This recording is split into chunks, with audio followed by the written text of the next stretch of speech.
नमस्कार, मी मनीषा इंगळे जोशी. तुम्ही पाहत आहात एम न्यूज. शिवसेना आमदार अपात्रतेचा निकाल येत्या 10 जानेवारीला जाहीर होणार आहे. या निकालावर महाराष्ट्राच्या राजकारणातील आगामी काळातील घडामोडी अवलंबून आहेत.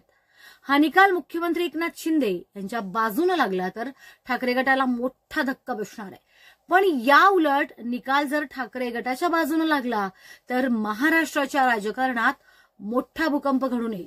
अर्थात ते आगामी काळात स्पष्ट होईलच. पण या निकालाच्या 7 दिवस आधीच शिवसेना प्रमुख आदित्य ठाकरे यांनी महाराष्ट्रातील संपूर्ण जनतेला उद्देशून एक पत्र लिहिलं. या पत्रात त्यांनी महाराष्ट्राच्या जनतेला विविध विषयांच्या मुद्द्यावरून महत्त्वाचं आवाहन केलं. त्यांनी आपल्या पत्रात काही घटनांचा उल्लेख करत शिंदे गट आणि भाजपवर निशाणा साधला. तसंच तुमचं मत मौल्यवान आहे आणि या मतावर भविष्य अवलंबून आहे. सोबत लढलो तर सत्याचा विजय होईल असं आदित्य ठाकरे आपल्या पत्रात म्हणालेत. पाहूयात हे पत्र नेमकं काय आहे ते. माझ्या प्रिय महाराष्ट्रवासियांनो, हे आपलं वर्ष आहे. आपण हे वर्ष फक्त आपल्यासाठी नाही तर आपल्या देशासाठी समर्पित करायला हवं. भारताच्या लोकशाही मूल्यांचं आणि संविधानाचं कायदेशीर बाबींचाच वापर करून खच्चीकरण केलं जाताना दिसतंय. जगभरात जिथे जिथे लोकशाही संपुष्टात आली तिथे ती संपवण्यासाठी अशाच संस्थांचा वापर केला गेला होता, ज्या खरं तर लोकशाहीच्या रक्षणासाठी अस्तित्वात आल्या होत्या. लोकशाही संपवून हुकुमशाही निर्माण झालेल्या ठिकाणी आजपर्यंत सामान्य लोकांच्या भल्यासाठी काहीही झालेलं नाही. जे काही केलं गेलं ते केवळ काही मोजक्या लोकांसाठी, तुमच्या माझ्यासारख्या 1.3 अब्ज लोकांसाठी तर नक्कीच नाही, असं आदित्य ठाकरे म्हणाले. आपल्या महाराष्ट्राबद्दल बोलायचं झालं तर पुन्हा लोकशाही अस्तित्वात आणणं हेच आपलं ध्येय आहे.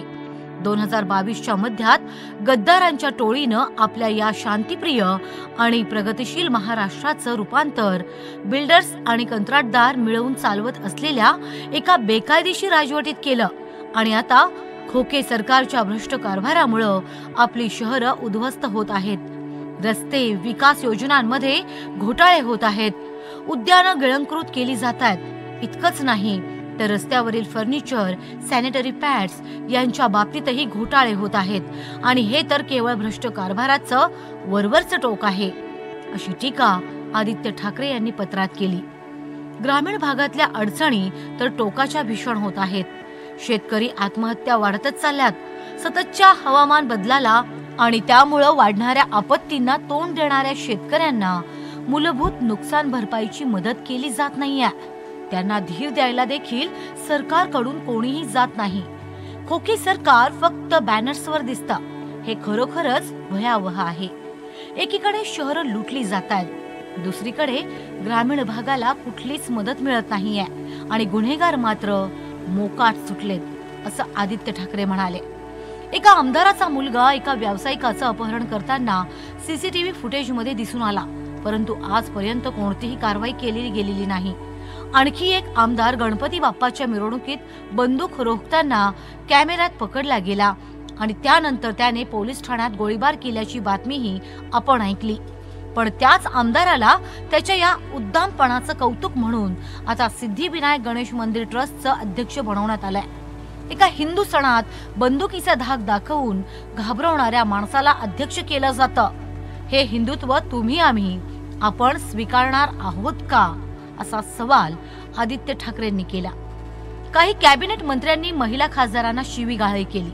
काही आमदार फोनवर अधिकाऱ्याला धमकावताना रेकॉर्ड झालेत, परंतु या सर्व कृत्यांसाठी त्यांना बक्षीस म्हणून बढती देण्यात आली आहे. मागच्या 2 वर्षात आपल्या राज्यात 2 लाखांहून अधिक रोजगाराच्या संधी उपलब्ध करू शकणारे उद्योग राजवटीच्या लाडक्या राज्यात पळवले गेले. नैसर्गिकरित्या त्यांनी नक्कीच महाराष्ट्राची निवड केली असती, पण त्यांना जबरदस्तीनं दूर नेलं गेलं. देशभरातून अनेक लोक उदरनिर्वाहाची स्वप्न घेऊन आपल्या राज्यात येतात, पण आपल्या राज्याला आणि या लोकांना मात्र या स्वप्नापासून दूर नेलं जात आहे. प्रदूषण, भ्रष्टाचार, गलथान कारभार, ढासळत चाललेल्या पायाभूत सुविधा, सरकारी रुग्णालयांमध्ये औषधांचा अभाव, महाराष्ट्रातील राष्ट्रीय आणि राज्य महामार्गांची भीषण अवस्था यासारख्या अनेक समस्यांना आपण तोंड देत आहोत. MTHL आणि दिघा रेल्वे स्थानकासारख्या पायाभूत सुविधा अनेक महिन्यांपासून उद्घाटनाच्या प्रतीक्षेत आहेत, असा दावा आदित्य ठाकरेंनी केला. या सर्व मूळ समस्या लपवण्यासाठी आत्ताच्या राजवटीनं आपल्याला सततच्या धार्मिक, जातीय दंगली, नागरी अशांतता आणि टीव्ही वादविवादांमध्ये व्यस्त ठेवलाय. महागाई, भ्रष्टाचार, बेरोजगारी आणि इतर समस्यांकडून लक्ष वळवण्यासाठी आपल्याला जाणून बुजून कार्यक्रमांमध्ये गुंतवून ठेवलं जात आहे. मूळ मुद्द्यांपासून भरकटवलं जात आहे. आता आपण ठरवायला हवंय की आपल्याला आपल्या राज्यासाठी, शहरासाठी, आपल्या शेतीसाठी, आपल्या परिसरासाठी आणि आपल्या स्वतःसाठी काय हवंय. मी हे नेहमीच सांगत आलोय, जी माणसं वर्तमान आणि भविष्याचा विकास करण्यासाठी काहीच करू शकत नाहीत, ती भूतकाळातल्या वादात आपल्याला व्यस्त ठेवण्याचा प्रयत्न करतात. सत्य हे आहे की आपल्या भूतकाळाबद्दलच्या भांडणावर त्यांचं भविष्य अवलंबून आहे. पण आपलं भविष्य आपण आपल्या उद्यासाठी काय करणार आहोत यावर अवलंबून आहे, असं आदित्य ठाकरे म्हणाले. ज्यांनी लोभापायी स्वतःला विकलं, जे उद्या आपलं भविष्य विकायलाही मागे पुढे बघणार नाही, अशा गद्दारांच्या राजवटीत तुमच्या मुलांची प्रगती, तुमची प्रगती होईल असं तुम्हाला खरंच वाटतं का? महाराष्ट्राचा अभिमान, वैभव लुटण्याचा प्रयत्नही महाराष्ट्र विरोधी राजवट करतीये. अशा राजवटीत तुमचं उज्ज्वल भविष्य घडू शकेल असं तुम्हाला वाटतं का?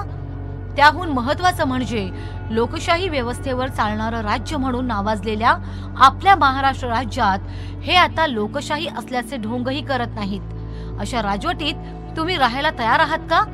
हे वर्ष आपल्यासाठी केवळ विचार करायचं नाही, तर कृती करण्याचं वर्ष आहे. ही कृती म्हणजे तुमचं मत. तुमचं मत हे तुमचं भविष्य, आपलं भविष्य आहे. हे भारताबद्दल आहे, हे महाराष्ट्राबद्दल आहे आणि हे या महान राष्ट्राच्या नागरिकांबद्दल आहे. तुमचं आजचं मत तुमच्या भविष्यासाठी मौल्यवान आहे.